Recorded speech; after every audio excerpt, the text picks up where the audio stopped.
Police अधीक्षक अंकिता शर्मा ने वर्ष भर में हुए अपराधों का लेखा जोखा प्रस्तुत करते बताया कि वर्ष 2024 की अपेक्षा 2025 में अपराधों में कमी आई है।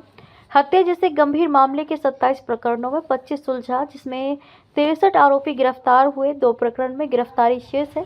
इसी तरह आबकारी मामले में बेहतर कार्रवाई हुई है। शुक्रवार को जनसंवाद कक्ष में पुलिस अधीक्षक अंकिता शर्मा ने पत्रकारों में साल में हुए आपराधिक मामले और पुलिस की कार्रवाई का ब्यौरा दिया।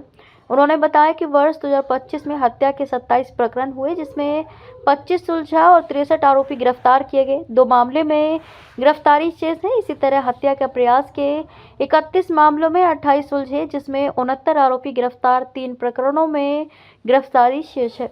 इसके अलावा अन्य आपराधिक मामले में आपराधिक मानव वध 1 प्रकरण में 1 सुलझा, 1 आरोपी गिरफ्तार, बलात्कार के 65 प्रकरणों में 61 सुलझा, 68 गिरफ्तार, 4 प्रकरण में गिरफ्तारी शेष, अपहरण व्यपहरण के 107 प्रकरणों में 61 सुलझे, जिसमें 13 आरोपी गिरफ्तार, 20 प्रकरण में गिरफ्तारी शेष है। डकैती के 3 मामलों में 3 सुलझे, जिसमें 15 आरोपी गिरफ्तार किए गए।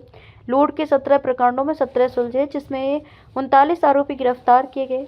एसपी अंकिता शर्मा ने जानकारी दी कि वर्ष 2024 में जिले में विभिन्न धाराओं के तहत कुल 3,932 अपराध पंजीबद्ध हुए थे, जबकि वर्ष 2025 में ये संख्या घटकर 3,886 रह गई है। ये कभी जिले में सशक्त पुलिसिंग और प्रभावी कानून व्यवस्था का परिणाम है। उन्होंने बताया कि वर्ष 2025 की सबसे बड़ी उपलब्धि नक्सल उन्मूलन रही। एमएमसी जोन का पूरी तरह खात्मा होने के बाद अब राजनांदगांव जिला नक्सल मुक्त हो चुका है। उन्होंने बताया कि नक्सली उन्मूलन के तहत चलाए गए अभियान में जहां नक्सलियों के बड़े कैडर को ढेर किए हैं, तो ऑपरेशन प्रयास के तहत शेष बड़े कैडर नक्सलियों ने आत्मसमर्पण किया है। जी, आज 2 जनवरी 2026 को वर्ष 2025 में पुलिस की जो सफलताएं रही और जो भी उनके एनालिसिस रहे, उसके संबंध में आज प्रेस ब्रीफ रखा गया था, जिसमें 2025 में जो भी अपराध कायम हुए, जिन घटनाओं पे वृद्धि थी, जिन हेड्स पे और जिनमें कमी थी, उसके संबंध में बताया गया। और 2025 की कुछ विशेष सफलताएं रही, जिसमें राजनांदगांव जिला जो है नक्सल मुक्त हुआ, उसके संबंध में बताया गया। साइबर के काफी अच्छे प्रकरण जो सुलझाए गए, उनके संबंध में बताया गया। और 2024 और 25 के तुलनात्मक आंकड़े, जिसमें 2024 में किन हेड्स में कितने क्राइम थे और 2025 में कितने क्राइम थे, ताकि इसे एक ट्रांसपेरेंट तरीके से ये बताया जा सके कि किन हेड्स में वृद्धि हुई है, किन हेड्स में कमी आई है। इसको लेकर के आज प्रेस वार्ता रखी गई थी।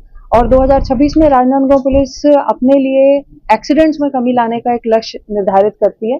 तो हम प्रयास करेंगे कि नागरिकों की समझदारी से और सूझबूझ से वर्ष 2026 में एक्सीडेंट्स में कमी लाई जा सके। एमएमसी जोन जी, एमएमसी जोन के संबंध में सभी के लिए खुशखबरी है कि यहाँ पे जिला रेंज जो है वो नक्सल मुक्त हो गया है और राजनांदगांव भी नक्सल मुक्त हो गया है। तो ये एक सबसे बड़ी सफलता वर्ष 2025 की रही राजनांदगांव के लिए। ऐसे कौन से मामले हैं जो बड़े मामले थे जो सुलझ गए और ऐसे कौन से मामले जो हैं?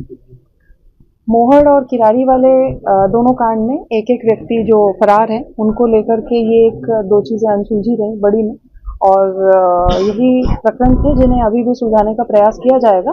और मोहड़ वाले कांड में जिसमें चालान ऑलरेडी पेश हो चुका है, तो अब हम उसमें न्यायालय में ट्रायल इन एब्सेंशिया की प्रक्रिया स्टार्ट करके आरोपी के फरार होने के बावजूद न्यायालय में जुडिशियल प्रक्रिया जो है उसको स्टार्ट कर लेंगे। राजनांदगांव से विजन टाइम्स न्यूज के लिए भूमिका देवांगन की रिपोर्ट।